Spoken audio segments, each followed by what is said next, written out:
If you are new to the travel rewards game, you may be wondering what is the best beginner travel credit card on the market that you should start off with. And that is a good question to think about. What should I start off with? I mean, there are so many different travel credit cards on the market. You have those that have lounge access, but they also have higher fees. You have those that give you maybe some primary car insurance, those with lots of points, those with great redemptions, those with good cash value. It's just so many different cards to pick. So which one should you pick? Well, in today's video, we are going to be talking about one of my favorite beginner travel credit cards, and that is the Chase Sapphire Preferred credit card. And this is actually the one I started off with in 2016. I signed up, got a 60,000 point bonus, and I was off to the races to travel. But not all of us are going to be in that position. Not all of us know where to start. Today we're going to be talking about some of the benefits of the card, how to get the most value, and why I started with this card myself. Hey guys, my name is Steve, and I run the Frugal Expat website where we try to help people to save more, invest better, and to travel more. And who doesn't like that?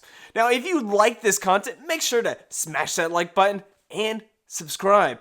And we'll be continuing to create great content to help you to save more, invest better, and of course, travel more.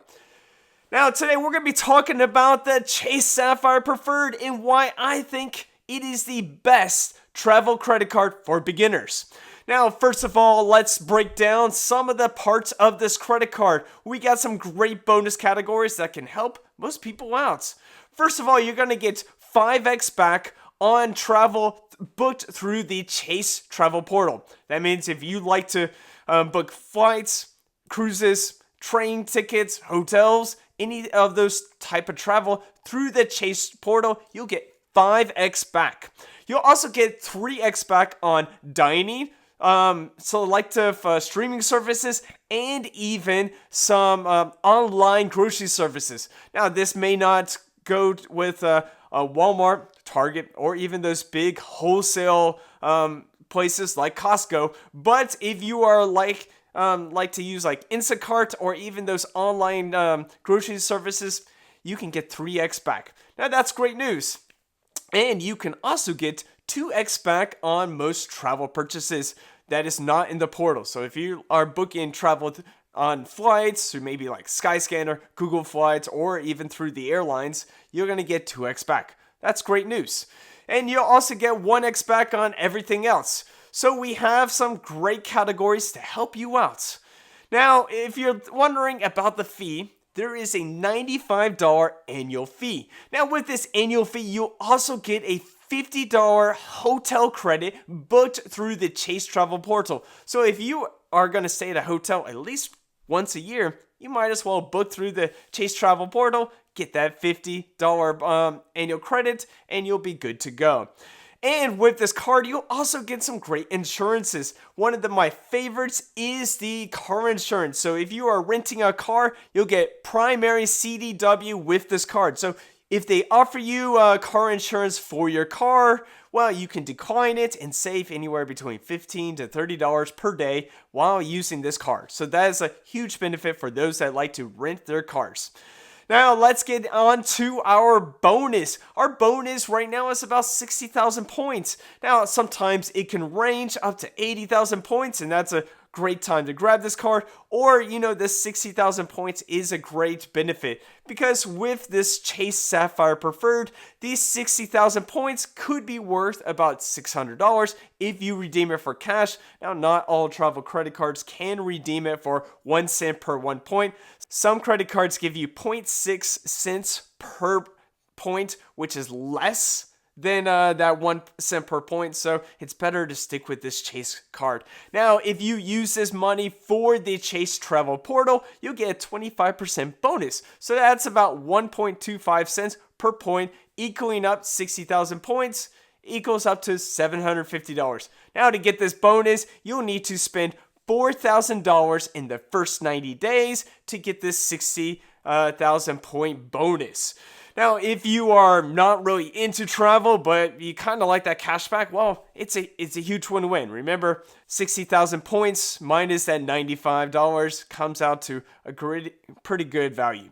And if you, of course, redeem it for travel, you'll get even a better value. So let's break down some of the great benefits that come with this card. Now, some people may wonder about this hotel credit. Now, this hotel credit, like I said, is about a $50 annual credit. That means you have to purchase a hotel through the Chase portal. Now, you may look at some of these hotels and you say, okay, I can get it cheaper through the site.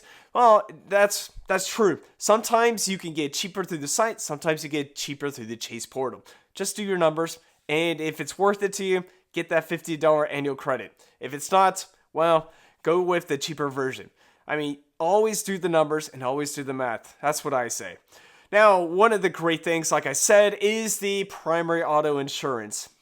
Now, if you don't want a car to be on your primary auto insurance, instead, you can use this for rental cars. You know, when we rent cars, they always ask us to have rental insurance, and this is one of the great benefits of having a great travel credit card that has primary auto insurance, like the Chase Sapphire Preferred.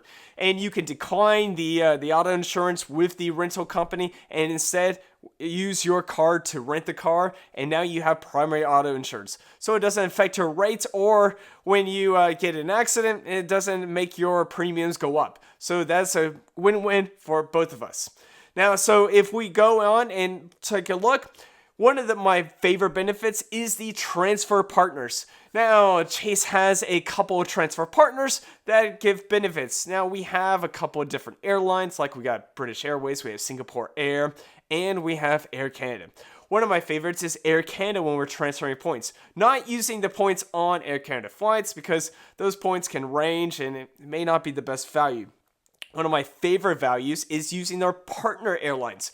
So let's say we're looking at a flight from Melbourne, Australia to Singapore. Now that's going to cost us about 45,000 points to fly business class. Now if we were to transfer those to Singapore Air instead of to Air Canada, it would cost us 68,000 for that same business class seat.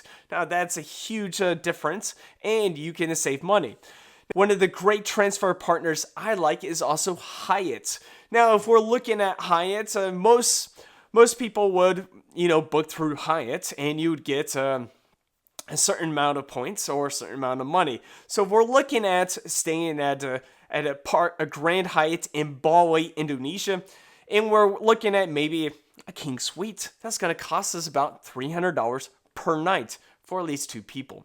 And this is going to be kind of indicative of what we're looking at when we're trying to get the best reward out of this Chase Sapphire Preferred. Now, if we were to use points instead of using cash value, we are going to get about 2 cents per point. It's going to cost us 14,500 points for each night at this Grand Hyatt, and that is the King Suite.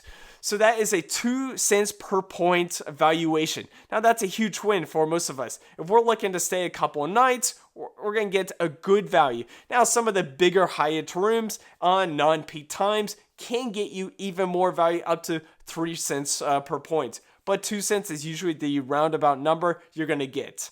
Now that's a huge value because if you just use cash back, that's 1 cent. That's costing you a little bit more money. That's costing you about maybe 30,000 instead of 14,500. If you were to use the travel portal with that 1.25 cents, well, you're still getting less value. So if you transfer to Hyatt instead, you can get that 2 cents per point. Now that's great for using transfer partners. And like I said, so you got Air Canada, you got Singapore Air, you got Hyatt. You can even use it for IHG. Those points aren't worth as much. That's why I said Hyatt. So those are some great transfer partners to get more effective value out of this card. Now you may be wondering, Steve, why is this great for a beginner? Well, like I said, it's just like an entry-level card. And after 1 year, you can kind of downgrade it if you don't like it to one of the Chase Flex cards. If you already have a Chase Flex card, you're allowed to have a second one.